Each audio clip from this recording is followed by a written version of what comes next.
It's showtime.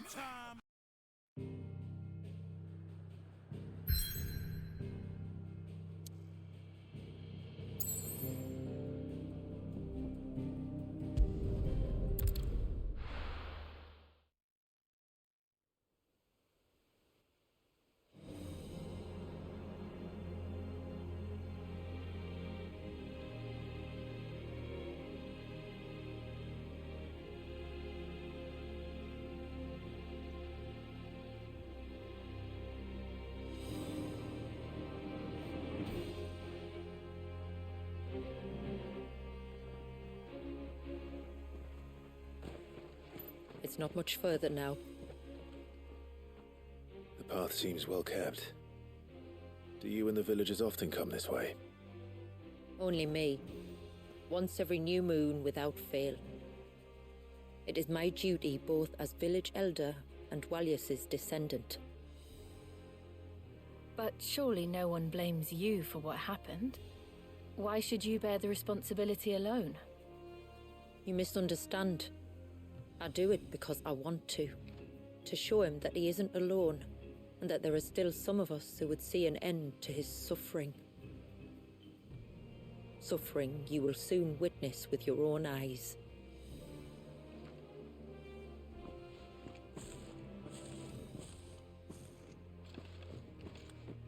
The forest grows quickly here. Left unattended, the path would be reclaimed in a matter of moons.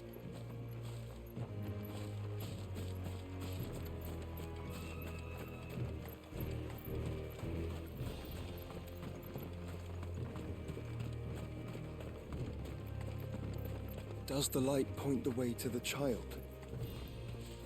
It does indeed.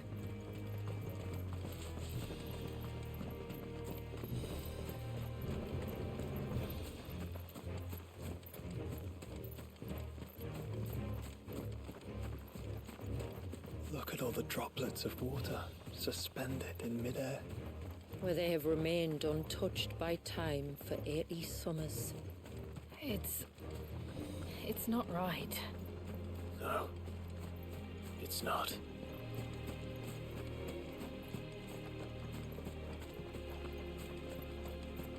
There. Up ahead.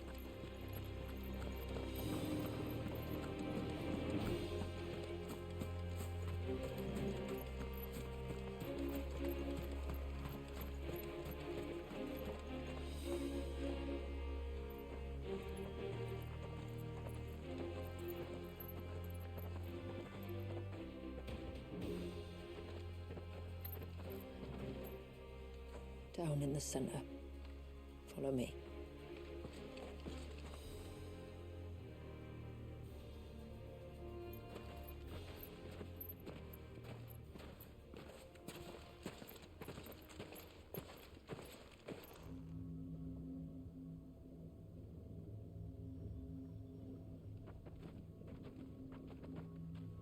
He's still primed. I'll never forget my first priming. The fear. And I was old enough to understand what was happening. One can only imagine how this poor child felt. He is the victim of an unforgivable sin. Committed by people who saw him as nothing but a means to an end. He must be so frightened. Then I'll ease his burden. You don't mean? I'm not going to hurt him. Contrary to the tales, I don't go around killing dominants for no reason. What if I told you there was a way to remove Walius's icon? I tell you, you were a madman. It's hard to believe, I know. But it can be done. Though, it isn't without its risks. Part of the icon remains no matter what. So, it might still come to violence. I don't know. It depends on the dominant.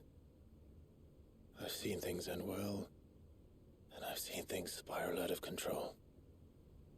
But I do know one thing. If we turn our backs on this child, there will be no end to his suffering. And I think that a worse fate than the alternative. Don't you?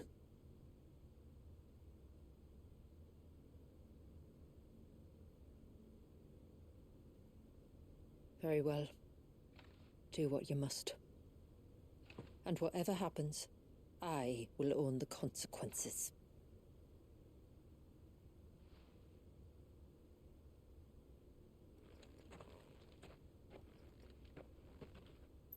Don't be afraid, little one.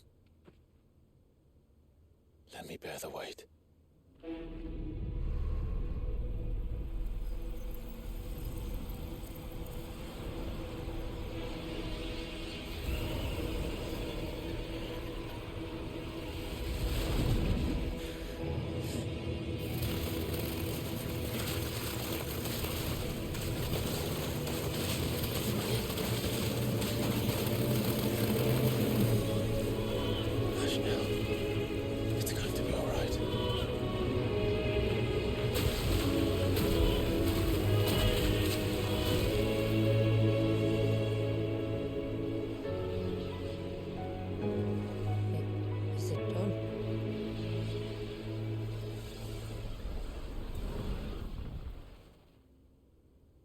I think so.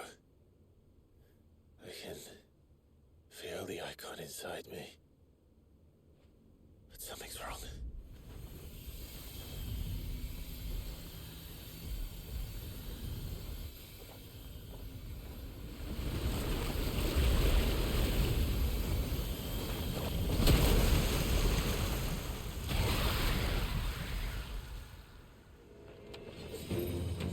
He wasn't just afraid. He was angry. All right. Let's see what you've given me.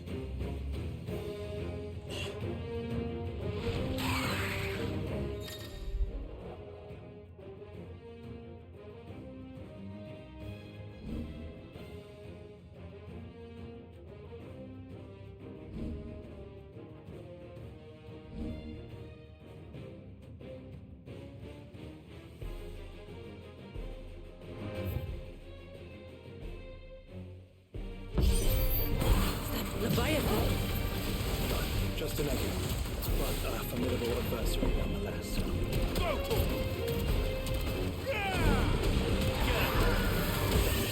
Oh, look. It has friends. It's over. This one.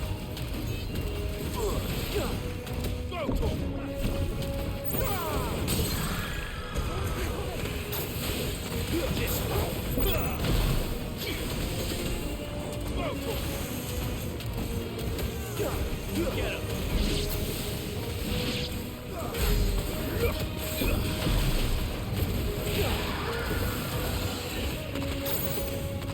This one.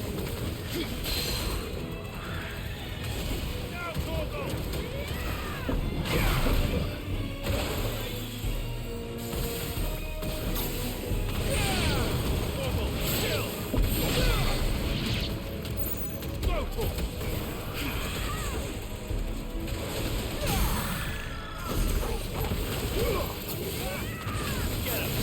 It's over.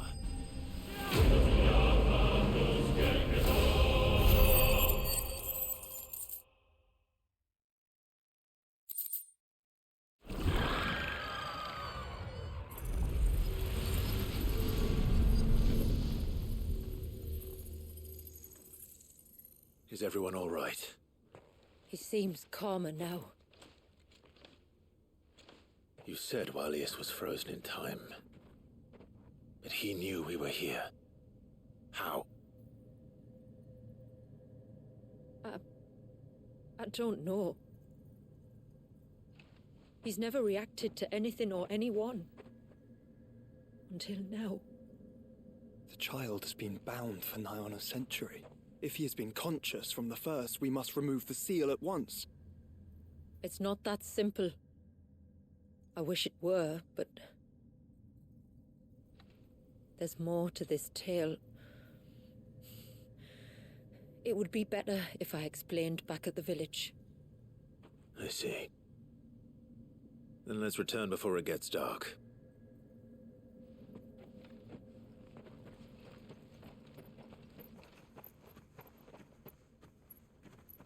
I'm sorry, Walyas.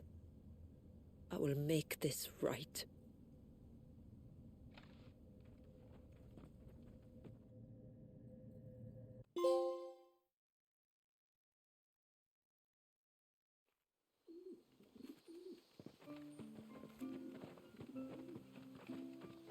So, part of Leviathan is inside you now, is it? Does it hurt? No. Not anymore, anyway. Good. Because I still have need of your strength. If you want to know the rest, we should head to the Witten Hall. Of course.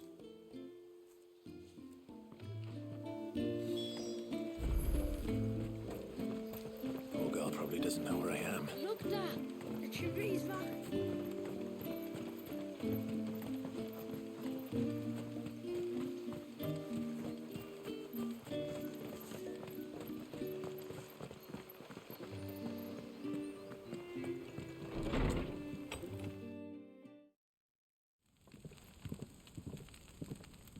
To understand the spell which binds Walyas, you must first know who we are, and what drove my forebears to commit such an atrocity. This tapestry is our story, the one that brought us here. After generations of wandering, my people sought refuge in northeastern Storm, some 170 years ago. But in exchange for our safety, the Gregorian Church demanded we renounce our faith and branded us heretics when we could not. To be exterminated, as a lesson to others. And so was it chronicled in the imperial histories, for anything less would have made the Church seem weak. Yet a handful survived. The few who did fled north and west, and in doing so discovered two things that would forever shape our fates. The first was an old legend revealing how to make your very own Mother Crystal. I've heard that one before. Yes, yet it gave them new hope, however false. Our ancestors convinced themselves that they could recreate the divine if they could only find a strong enough heart. A living being capable of channeling torrents of ether. And the heavens provided. A dominant Walyas. They'd stumbled across a nostrum in an ancient ruin, which they believed could provoke a sudden outpouring of a creature's ether. They meant to enrage his icon. Leviathan would have destroyed everything, had our people not made their second important discovery. A means to stop time itself. Where did they find that? The Northerners had no such magics, or they would have used them. When our ancestors first arrived, the land was uninhabited, save for an old witch who lived on the highest peak. Her body had been consumed by the curse, a cruel payment for her long years of service to the Northern Thanes. So desperate were they to prevent the fall of Drake's Eye, they'd forced her to devise a spell to stop time. But Drake's Eye did fall. It did. When she finally perfected the necessary magics, it was already too late. As punishment for her failure, the Thanes exiled her to this forsaken place to live out the few days she had left. Knowing her suffering, our ancestors cared for her as best they could, and in return, she gifted them her spell. That even though she should die, her legacy might live on.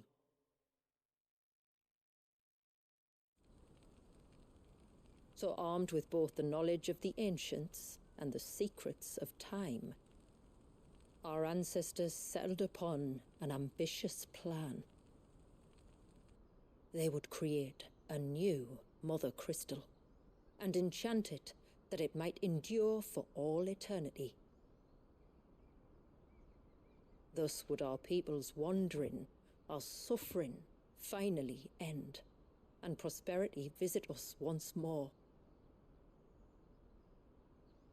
And all it would require was the sacrifice of a single child. A small price to pay, or so they believed. Another victim of man's blind reliance on the Mother Crystals. So we know the seal source. How do we break it and restore the flow of time? Do you recall the dome of light on top of the cliffs to the west? Inside lie the ruins of an old temple. It was there that the witch built the Vare, a conduit of sorts that channels her remaining ether into the Surge. But it's been a long time since anyone set foot in the place. And now there are others who claim it as their own. Then we shall go prepared for a fight. That said, it may be best if one of us stays behind. You think the village could be in danger? We saw the ether flow from Wallius in all directions, but only encountered a single familiar. There will be more. And should even one make its way here, I doubt the walls could hold it back for long. Then I shall stay. The Phoenix will see your people safe, tributary. You have my thanks. Very well. We should depart at once. I fear time may no longer be a luxury we can afford.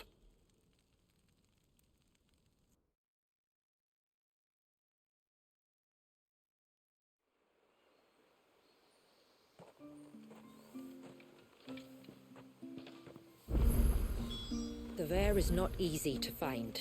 We must first head north, and then west, deeper into the forest.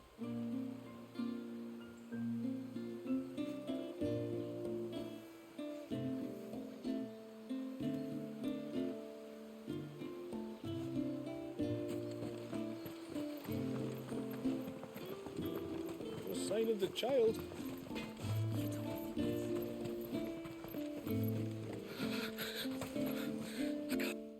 Just try to breathe. That's it.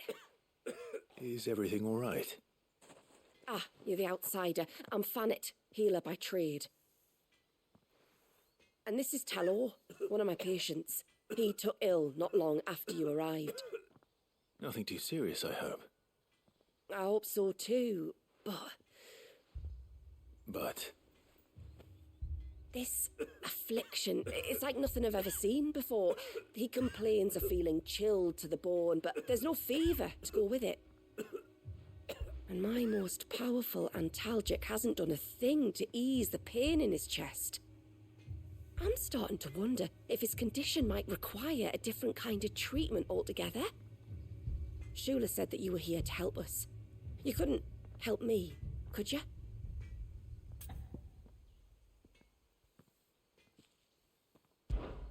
I'd be happy to. If I can.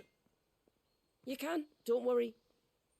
All I need you to do is speak to Talor's son, Pavat, over at the forge, and ask if he knows what his father was up to before he came down sick.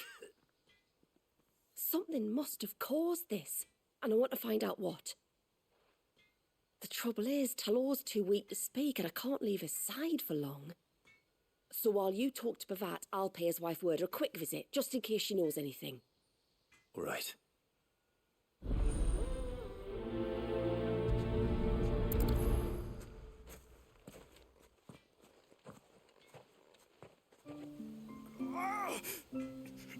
Leave me be. Let me go. Let me go.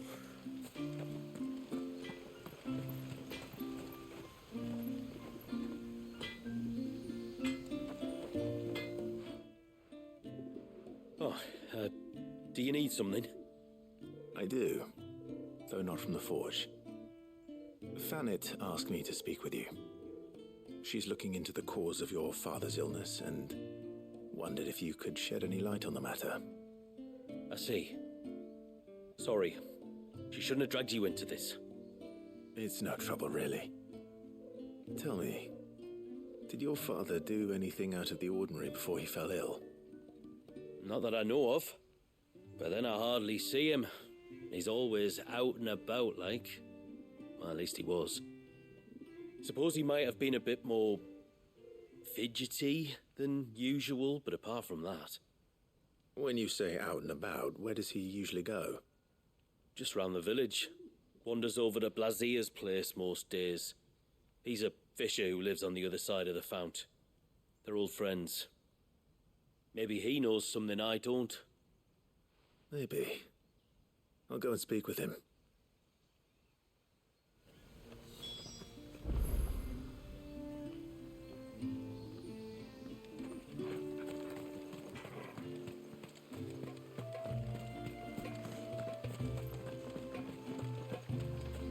Oh, ceaseless rill, guide thy bounty.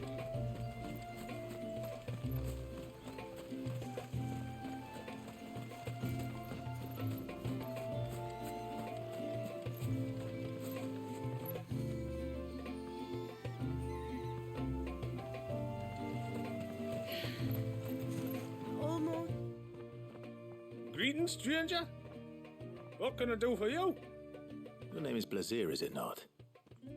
Pavard tells me you're a friend of his father's, and that the two of you may have spent some time together prior to his illness. His illness? Talor's never been ill a day in his life. I don't know why he'd start now. Oh, Fanny doesn't know either. It was she who asked me to look into his recent behavior on the off chance it might explain how his condition arose. Oh, I suppose there was something that struck me as a bit odd. He kept asking about the woods.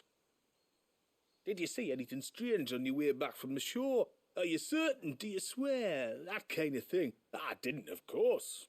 But he wouldn't let it go. It was like he was expecting something to happen. It was just a matter of when. Not that I know what. But he never told me anyway. Well, that certainly does sound unusual. And it might just be what Fannet is looking for. Thank you. Ah, don't mention it. Oh, and when you say Talor, wish him the best from me, eh? Let's see what the healer makes of this.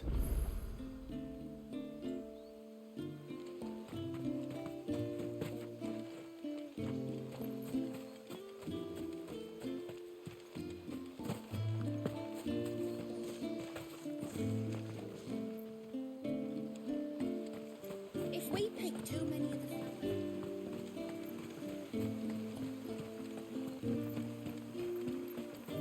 My lord, may I...